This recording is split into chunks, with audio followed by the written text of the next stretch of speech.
What happens in a meeting? You discuss ritual and cliche for 5 minutes, and then somebody says, okay. So, okay, right, so what we're here for is, and then you get out your stuff and you start discussing the briefing. And then the meeting lasts typically about an hour and a half, and then after you've discussed business, because as you go up the skills, and then somebody says, okay. Okay, so I'll get that contract to you by Tuesday, or okay, so if we can fix another meeting up for Wednesday, or okay, so would you agree that's what happens? And then there's the Columbo moment. And what I found is the best time to ask the #1 killer question is in the Columbo moment when people are disarmed, just before I go. So I used to run this advertising agency. We're pitching for Dolan & Aitchison, and they're going to spend £5 million. We're based in Leeds. The company are based in Birmingham, a good 2.5 hours away. He's got 3 Birmingham agencies pitching. He's got a London agency pitching, and us. 5 agencies, all pitching on the same day in some fancy hotel in Solihull, and I'm thinking, we're on the outside track here. Why would he actually use us rather than somebody local or somebody from London? Because it just doesn't make any sense.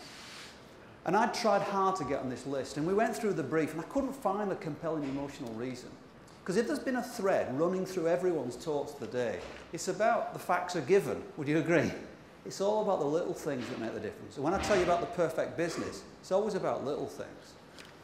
And I waited until the Columbo moment. He's called Stefan Zagata. I'm putting my bag, and I said, Stefan, just before I go, I said, can I ask you something? And when you say, can I ask you something, people always say, yeah. And then I asked him the #1 killer question. If you don't remember anything else from this whole day, just remember the #1 killer question. Here it is. You've got to go home to your significant other tomorrow night and say, what is the most important thing to you about our relationship? Then sit and listen.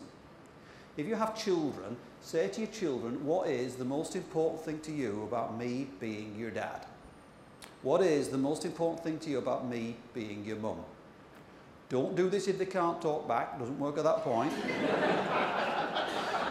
And if you're frightened of asking the question, ooh, say to every single client that you have, what is the most important thing to you about the service that we provide? Every potential client at some point say in the meeting, ideally at the Columbo moment, what is the most important thing to you about... You see, I said to Stefan Zagata, Stefan, can I ask you something just before I go? Yeah, sure. I said, what is the most important thing to you about the service that the agency is going to provide? And he said, I love it when people do that. Because they're coming into the inner circle. They're going to give you a secret, aren't they? He said, can I tell you the honest truth? Now, when somebody says that, I always think, well, what have you been telling me up to now? He says, can I tell you the honest truth? I said, yeah. He said, I live in Wetherby. Ah. Wetherby being 4 miles from Leeds. I said, tell me more. He said, I'm commuting at the moment, Monday to Friday. You know, it's like 2.5 hours, can't commute every day. I said, why don't you move to Birmingham? He said, I love the job, he said, but my wife will not move from Wetherby. My eldest is just about to start big school, and my son has got his friendship group, and he plays the local football team, and he ain't moving anywhere. And to be honest, I don't want to move either, but it's a great job. So I then asked him the next killer question. I said, what's the most frustrating thing for you about the fact that your job's in Birmingham and you live in Wetherby? He said, have you ever travelled on a Sunday? I said, yeah. He said, what's it like? I said, well, you spend all Sunday thinking about it, don't you? Have you ever done that? Have you ever travelled on a Sunday? And with the best will in the world, you get up Sunday morning and you think, I'll just read the papers, and I won't. And you can't, can you? You're thinking about the journey. He said, I come home every Friday night, Phil, a bit late, and we have something to eat, perhaps a bit too much to drink, and on Saturday, I drive the kids about, and we go to ballet and Cubs and Scouts and football and all of that, and I'm changing light bulbs, and on Sunday, I'm thinking about the journey, and then I'm back again. My life's disappearing.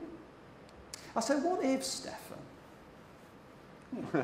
What if, at the proposal, I say we insist on a Monday morning meeting at the agency to discuss the sales figures for the previous week and what we're going to do for them?